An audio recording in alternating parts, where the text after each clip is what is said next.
Okay, Coach, you're obviously back here in the country as an ambassador for the Carling Cup. Just how did this come about, and how are you feeling to be involved in the tournament? I've always been involved with Carling since 2017 when I started with them. So yeah, I've always just been close contact, but they've asked me this year to be a brand ambassador, which I politely accepted, and I think it was amazing just to be part of this, because I think it's such a unique experience, and like I said, South African football is on the up. We see with the national team, but you also see how competitive the Betway League has developed. You know, it's now no more just a one-horse race, but there's Pirates that's came into contention, and I think Stallies is slowly but surely also there and there about. Hopefully, you know, we can get Chiefs and the likes of Cape Town City, we can get them as well back on track, but teams have good players, good young players.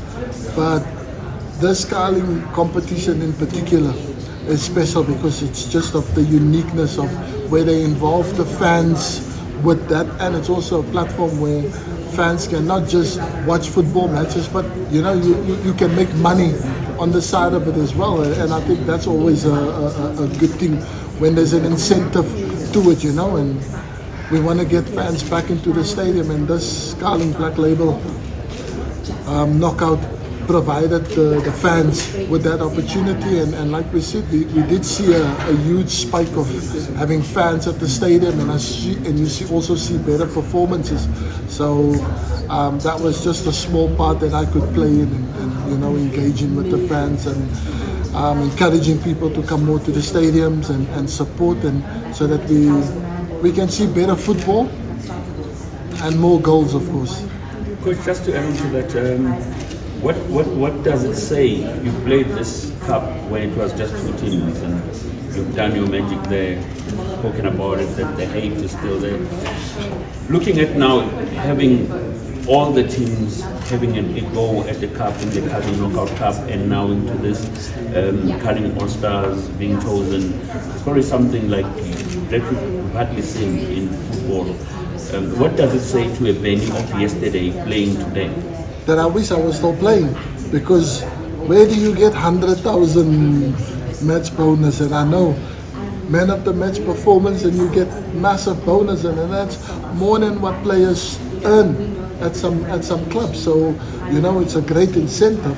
But like I said, I think the exciting part is now that all teams can experience the involvement of being part of the Carling Black Label, not just the Soweto Giants, which was amazing for while it was there, but also now to give other teams opportunities to where you can have a David Slaughter Goliath situation, because in the league we all know for the past 4 seasons it's been just one-way traffic, and Sundowns have completely dominated the league, and no other teams have really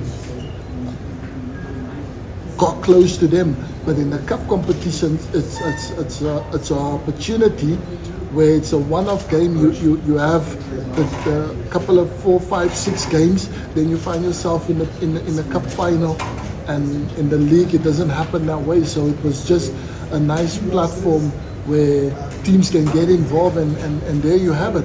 You know, you have the Magazis who surprised loads of people, but also people are excited about Magazi now because of what they showcase in the Carling Black Label knockout. So, and hopefully that form then can now move into the league stages, because we want our league as excited as the Carling Black Label Cup was.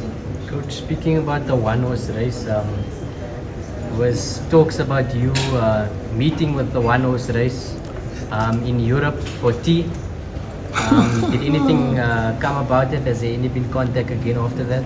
I love how you put that so nicely. Met for tea. It was bump into each other at the airport, and that basically was it. We recognized each other, and then we just spoke in general. It was more just a European football chat, you know, because I think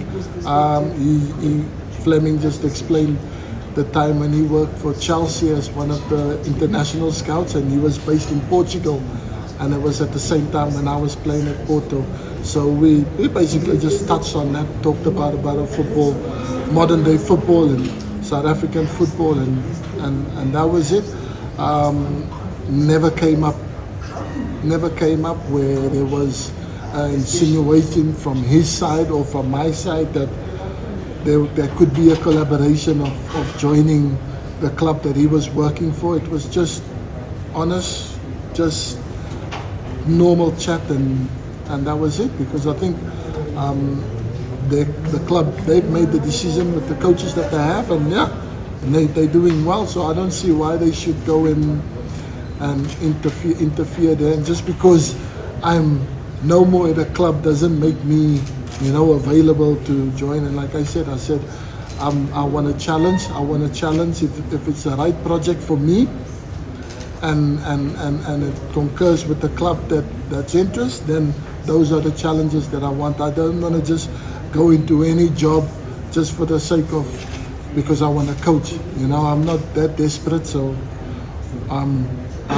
enjoying my time with my family. I'm enjoying just going to watch different football clubs, speak to different coaches, and expanding my knowledge on coaching and how I want to be, and how I can improve myself as the football is changing. And that's what it was. But there was nothing formal about me meeting with any South African club. Coach, you've outlined in previous interviews specifically what you're looking for in your next job. Said that they must be winning the league, they must be a big competitor in Africa, that is if you do come to Africa. You also spoke about your admiration for the MLS. You didn't hide that at all. Why so specific about what it is that you're looking for? Is it because you've earned your stripes now and now you can put yourself in that category? I think, everyone, you have to learn to walk before you can start in a sprint race. And I think I've crawled my way in, and that's where when I did my coaching badges, that was me crawling, because I played the game at the level that not many South Africans have played, that doesn't make me an expert in now.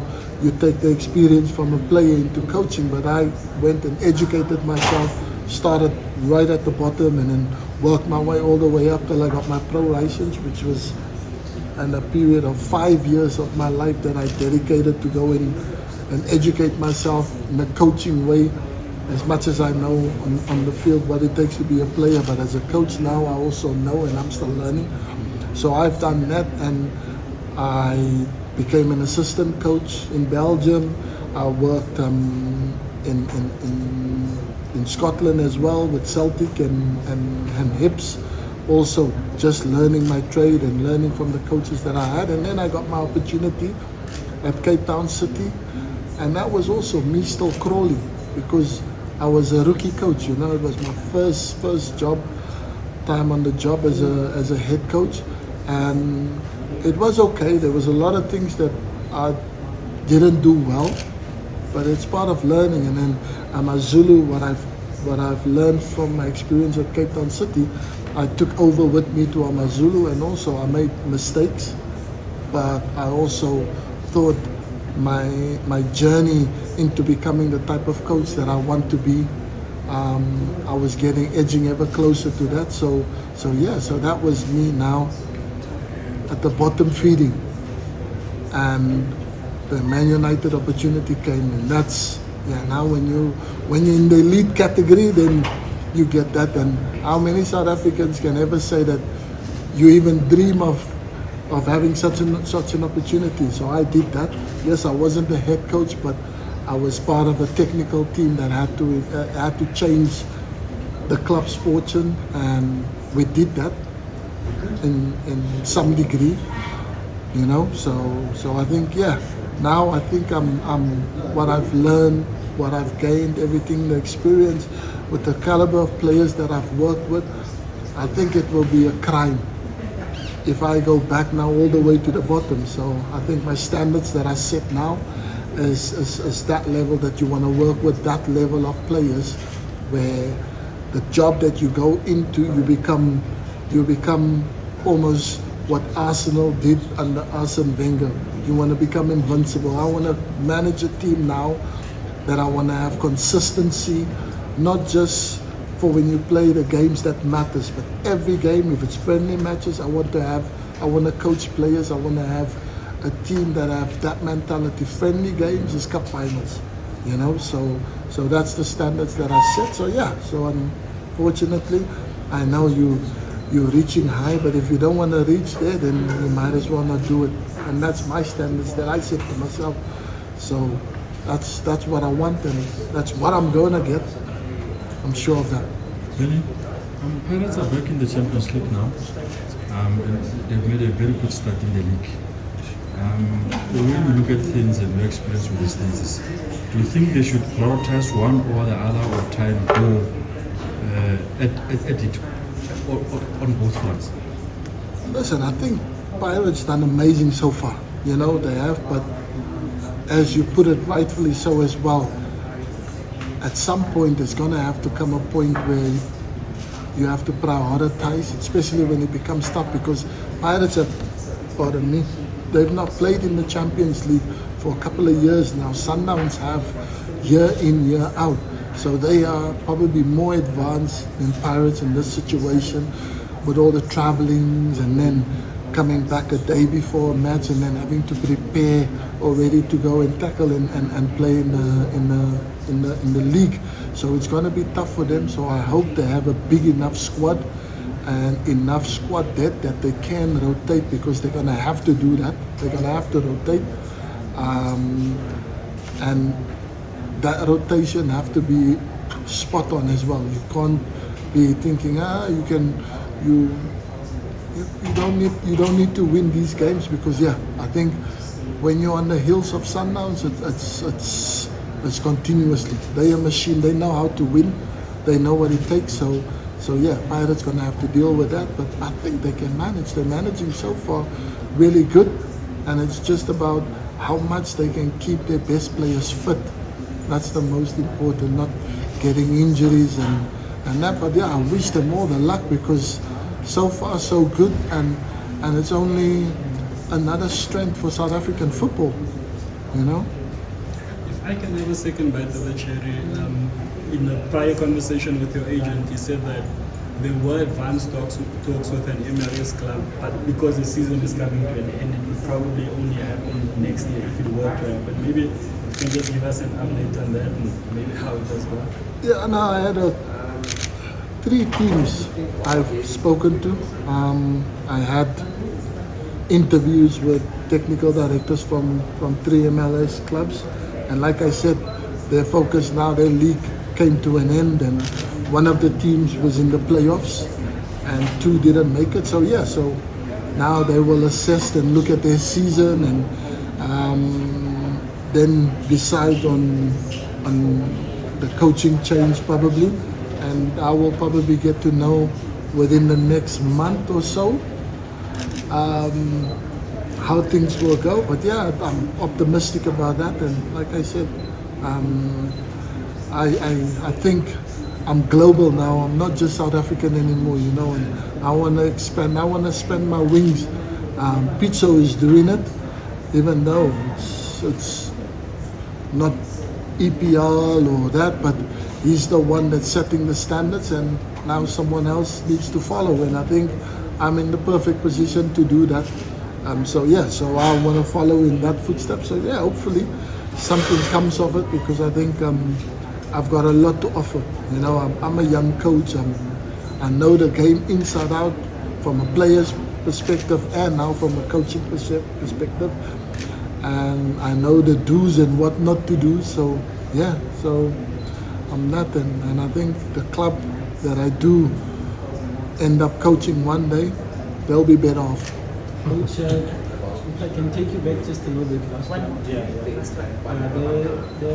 How things unfolded at United, did it leave a little bit of a bitter taste because you leave, and then 4 months later that technical stuff that you work with also leaves? Maybe you could have, I don't know if you could have tried to hang on a little bit longer. No, but at the end of the day, it wasn't really my decision. It was everything was just unfolding so quickly. The new ownership, new takeover. So obviously there was already that rumor in the air that the new owners, they are looking to bring in a coach of their preference, not a coach that they already found there at the club.